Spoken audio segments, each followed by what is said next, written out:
தற்போது தமிழகம் முழுவதும் 2 நாட்களாக பலத்த மழை பெய்து கொண்டு வருகிறது. இந்நிலையில் நமது ஓலிமர் செய்திகளுக்காக திரு ஓம் பிரகாஷ் லைனில் இருக்கிறார். மனோஜ் கேக்குதுங்களா? கேக்குது ஓம் பிரகாஷ். அதாவது நேற்று முன்தினம் வங்கக்கடலில் உருவாகியுள்ள காற்றழுத்த தாழ்வு மண்டலம் டிட்வா புயலாக உருமாறி இருக்கிறது. டிட்வா புயலா? ஆமா மனோஜ். இந்த புயலானது எப்பொழுது கரையை கடக்கும் என்று நீங்க நினைக்கிறீங்க? அதாவது இந்த டிட்வா புயலானது மாலை 4:30 மணி அளவில் சென்னை அண்ணா நகரிலிருந்து ஈசிஆர் வழியாக கரையை கடக்க இருக்கிறது என்பது நாம் எதிர்பார்க்கப்படுகிறோம். ஓம் பிரகாஷ், எதுக்காக அவ்வளவு நேரம் ஆகும்? அது கோயம்பேட்டில் ஒரு மணி நேரம் டிராபிக் ஆகும் மனோஜ். அதனால தான் லேட்டா கரையை கடக்கும்.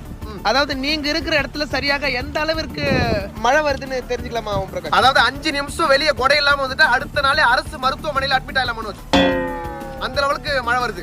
நீங்க பேசுறது கேட்கல ஓம் பிரகாஷ். குஞ்சுன்னு பேசுறீங்களா? இல்ல நஞ்சின்னு பேசுறேன். ஓம் பிரகாஷ், நீங்க மழையில நனையறீங்க.